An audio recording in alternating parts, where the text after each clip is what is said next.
So greetings and aloha, what's going on? It's Mike from livemyassoff.com. I am once again back in Suvarnabhumi Airport. It is about 12:15 in the morning. It is, let's see, it is November 12:15 in the morning on Thursday, November 21st, 2019. And I'm walking from my gate. Terminal G, Gate 5 is where I'm coming in from on Korean Airlines from Incheon. Is where I transferred from, direct from LAX. And as of today, I live in Thailand. And I'll go through the whole story of how I got here and how I sold my car and how I got rid of my house and how I resigned from the company that I worked for the last about 14 years. And how there's a golf cart behind me that's going to hit me. These are all VIP people. So I'm just going to stand here actually in the corner while they all pass me. So for about anywhere from about 1,500 to about 2,500 baht, you can get one of those if you are in the class of being ridiculously lazy. Personally, after a long flight, I like to walk. And walking to immigration is easy. Now the line in immigration, on the other hand, and in fact I'm going to walk on the other side here so I don't get run over by other golf carts, because all golf carts don't fit on this side. But the reason I'm doing this, there's a couple reasons. One is to say, hey, welcome back to Bangkok. But the second is that the last time I did this, I used my APEC card to go through priority lane. However, today I have a Thai long stay OA visa, commonly referred to as retirement visa, which when I stamp in should in theory allow me to get a stamp for 1 year. Now obviously there's this bucket of nonsense controversy over the fact that, you have to have health insurance for a minimum of like 40,000 baht, which is nothing. I have two types of insurance, actually. I have global insurance, which basically serves me all over the year, all over the world for travel, which allows me for when I go into a new country, it'll pay for the first like 30 days, so it's travel insurance basically. And that's by a company called Geo Blue. I pay about $200 a year for that. And it covers me for a ridiculous amount of money, $250,000 of inpatient and $500,000 of evacuation. So anyway, I'm about 350 meters away from immigration, which if you've ever been through Suvarnabhumi, you know is simple, but occasionally not easy. Occasionally the line is longer than you would like. But at 12:30 in the morning on a Thursday, we'll see. But what I will report to you is what they asked me. I got my visa on October 10th, approximately, of 2019. About 2 to 3 weeks before they made the announcement that on October 31st, as of October 31st, you will need insurance in order to get that visa. So presumably by the time you get that visa, then you show up in immigration and they're like, oh, okay, we've approved this visa. Okay, so I'm sorry, it's actually 1240. So we've approved this visa, so therefore you have health insurance. Well, I didn't need health insurance to get my visa when I got my visa, but I have health insurance because I'm an adult. So I don't know whether they're going to ask for it or not. Now I have about 5,000 baht on me, so I should be good for my Grab, because I haven't linked my Grab to my bank card yet, but I do need to do that. And I may or may not do that right now. Now, if I recall, the priority lane is actually up here on the right. Yeah, transit and transfer is just down there. So priority is up here on the right.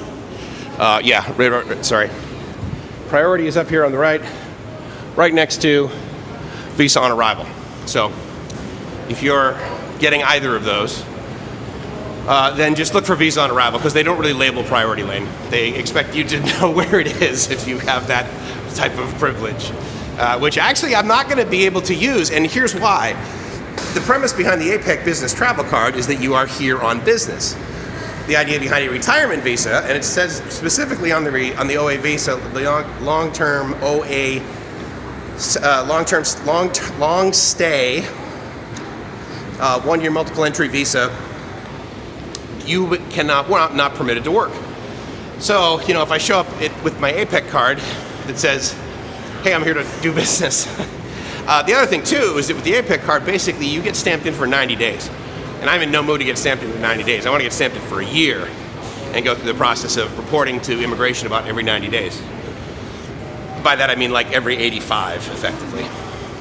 So anyway, so I'm going to go do that, and then I will report to you whether they ask me for my insurance or not.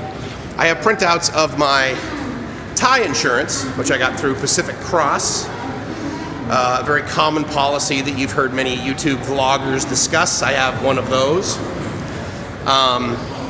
And then my GeoBlue one, which, you know, I can understand why they might be like, oh, okay, yeah, it says it covers, because actually I have a visa letter. GeoBlue, you print a letter that says this covers you through to get a Shenzhen visa. That's one of the requirements for a Shenzhen visa, actually, is that you have insurance. So they have a button on their website that you click, and it prints out a letter that says this insurance is approved for Shenzhen visa. And then you also choose another country, and if that insurance is approved for that country, in this example, Thailand, then it says Shenzhen visa and Thailand. So I have that letter as well. So we'll see. And if they ask for insurance proof, I actually will give them that one first. See what they say. So, as you can see, but the majority of these people are probably from my plane, maybe another one. But anyway, yeah, so there's visa on arrival up here. There's plenty of these around here. Now, there is occasionally talk that when you show up here as a tourist, if they think you're potentially not of means, they may question you and actually ask you to present 10,000 baht, which is a bit rare, quite frankly. But it's possible. So if you have to, grab 10,000 baht, which is about $310, $320 right now at the exchange rate, and get that for you. So here's the arrivals for immigration. The line obviously will be longer than I'd like. And this is Passport Control 3. There's Passport Control 2 and Passport Control 1, which you can see down here. Priority lane, actually, there is the label for it. That's 60 meters up here on the left. And that's normally where I'll go. But, and then they have e-visa for those that do visa on arrival. So for people who have, I want to say, Chinese, Indian visas. Also, I can't remember what other countries, but anyway, you could look it up.